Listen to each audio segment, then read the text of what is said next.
Ya Muhaiminu ya Salam, Salimna wal muslimin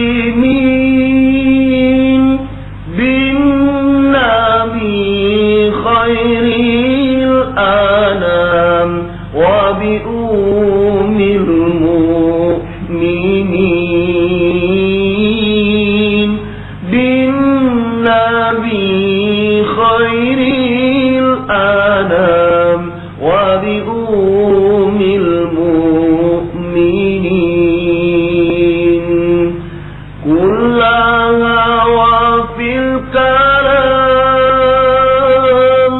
washfa'i lil mudhibin wahmi al baital haram min fasadil mufsidin wahmi al baital haram min fasadil mufsidin. Assalamualaikum warahmatullahi wabarakatuh. Waalaikumsalam warahmatullahi. Subhanallah walhamdulillah wa la ilaha illallah wallahu akbar. Asyhadu an la ilaha illallah wahdahu la syarika lah wa asyhadu anna Muhammadan abduhu wa rasuluhu la nabiyya ba'dah. Allahumma shalli wa sallim ala Rasulillah sallallahu alaihi wasallam. Assalamu alayka ya Rasulullah wa ala alihi wa ashabihi wa man tabi'ahu bi ihsan ila yaumiddin. Rabbi a'udzu bika min hamazati syayatin wa a'udzu bika rabbi an yahdurun. Subhanaka la ilma lana illa ma 'allamtana innaka antal alimul hakim. La haula wa la quwwata illa billahil aliyyil azim. Shadaqallahul azim. Akhi fillah Ustaz Hayatuddin, pimpinan Majelis Darus Syafa'ah, ikhwatal iman, cahaya hati yang insyaallah diberkahi oleh Allah Jalla Jalaluhu. Sungguh kita dibahagiakan Allah di waktu fajar ini menikmati hidangan dakwah, hidangan hidayah Allah bersama Ustaz Hayatuddin. Dan kali ini bahasan kita tentang keinginan, beragam keinginan. Kita akan bahas bersama beliau. Fadhal Ustaz. Bismillahirrahmanirrahim. Assalamualaikum warahmatullahi wabarakatuh. Waalaikumsalam warahmatullahi wabarakatuh. Yang terhormat abangku yang saya cintai, Ustaz Arifin Ilham, seluruh pemirsa Cahaya Iman yang insyaallah dimuliakan Allah Subhanahu wa taala. Kita hidup di dunia ini ketika Allah berikan kesempatan kepada kita untuk menikmati, dari mulai kita bangun di pagi hari sampai nanti malam, bahkan tidur kita pun terus bergulir dengan limpahan dan curahan nikmat. Maka sesungguhnya kesempatan yang diberikan oleh Allah untuk menjalani kehidupan ini jangan sampai terlewat begitu saja. Maka setiap manusia yang memiliki kesempatan hidup juga memiliki kesempatan mempunyai sesuatu yang bisa menemani dalam kehidupan. Keinginan untuk mempunyai tempat tinggal yang layak, keinginan untuk mempunyai kendaraan yang layak, keinginan untuk mempunyai keluarga yang bahagia. Dan keinginan-keinginan itu sangatlah dimaklumkan karena Allah Subhanahu wa taala juga memberikan fasilitas. Allah mengenal sifat dan karakter manusia. Maka Allah memberikan hiburan-hiburan seperti hiburan pahala, hiburan ganjaran yang seyogianya bisa memberikan motivasi kepada manusia untuk mau beribadah kepada Allah. Maka dalam bahasa agama, keinginan itu ada tingkatan-tingkatan. Pertama adalah dengan kalimat irodah. Asal katanya aroda yuridu irodatan fahuwa murid wa dzaka murad. Ini pesantren. Iya, tasrifiyah. Iya, tasrifiyah. Aroda yuridu artinya ingin, keinginan sesuatu yang terbetik dari setiap seseorang yang ada. Melihat sesuatu yang bagus, pengen melihat handphone bagus, spontan. Jadi keinginan yang selalu setiap orang punya. Melihat sesuatu yang indah pengen. Ingin melihat sesuatu yang lebih hebat darinya pengen. Jadi keinginan yang bergulir apa adanya. Persis ketika melihat Qarun dengan hartanya, namun digambarkan ya laitani misla mautia Qarun. Alangkah bahagianya kalau aku seperti Qarun. Iya. Jadi keinginan itu yang ada di depan mata langsung terdetik dalam hati dia diinginkan. Nah, setiap kita punya. Tapi kalau hanya ingin saja, bagaimana akan terlaksana? Bagaimana akan terwujud kalau seandainya setiap manusia punya ingin kemudian tidak mau bergerak? Maka harus ada keinginan yang kedua, namanya azam.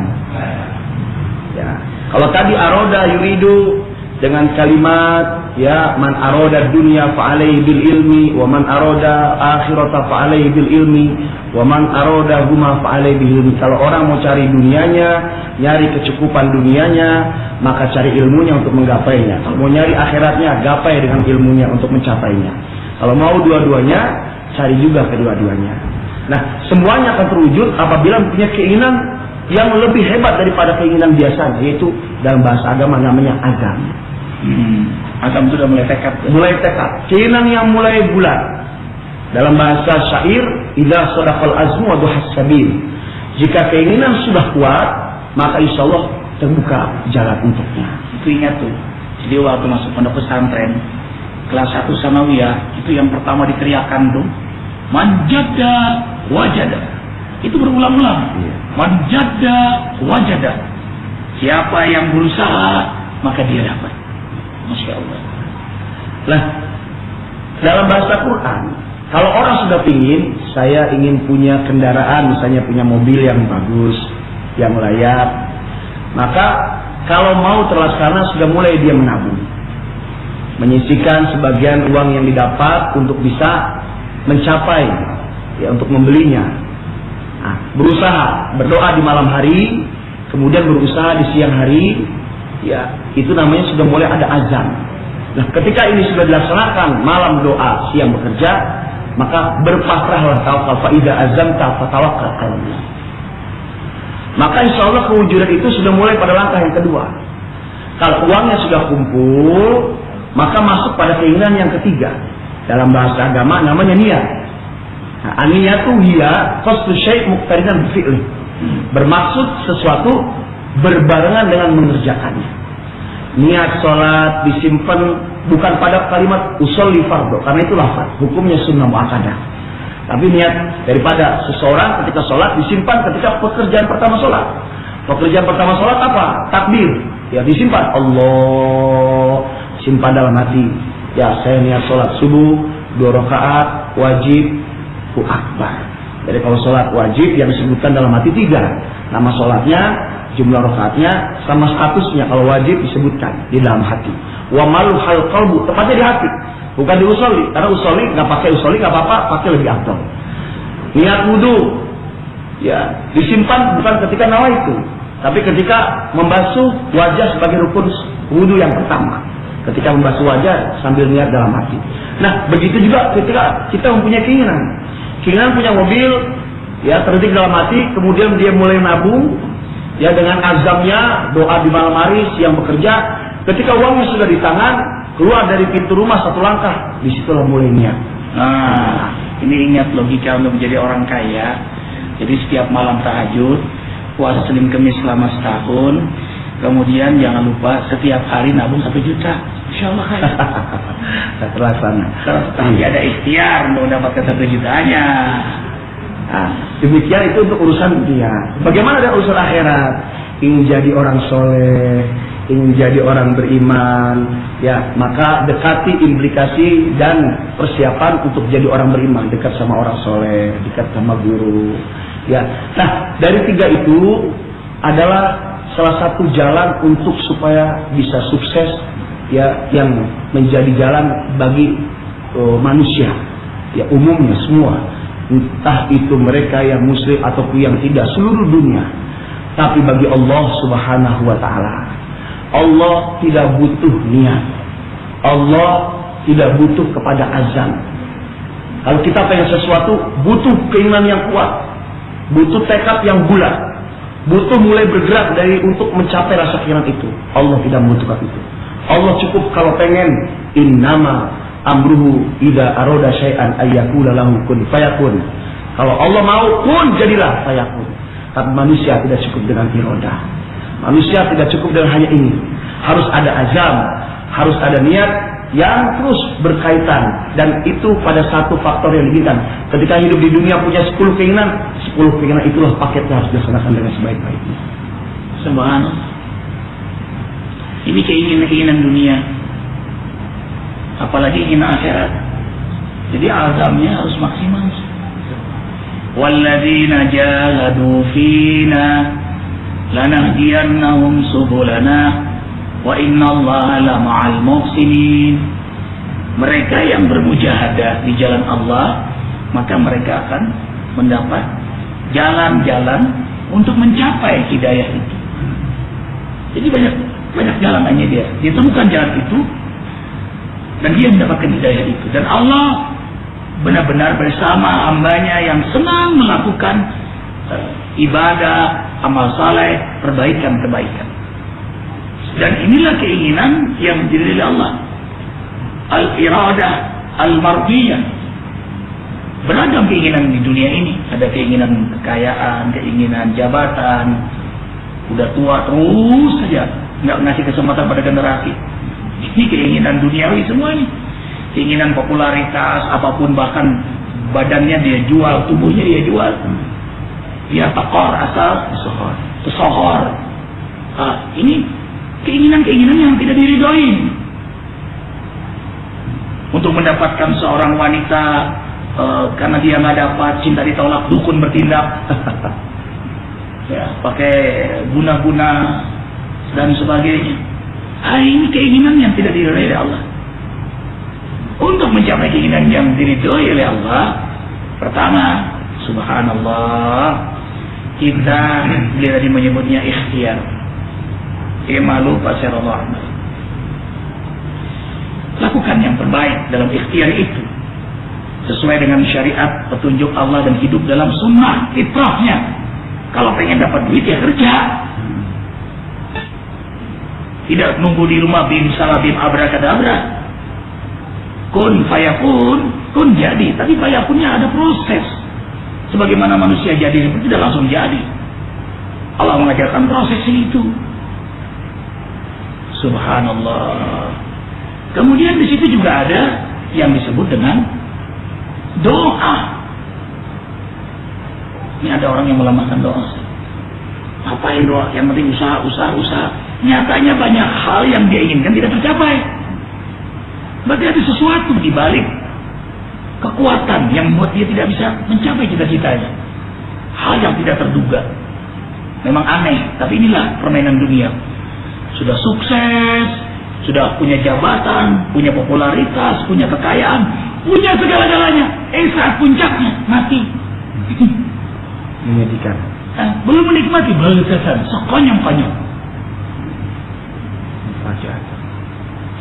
Di sini pentingnya doa lagi. Karena langit bumi di tangan Allah, semua hati di tangan Allah, semua keadaan di tangan Allah. Kita ingin anak kita soleh, nyatanya ada anak yang durhaka. Kita pengen suami setia sama kita,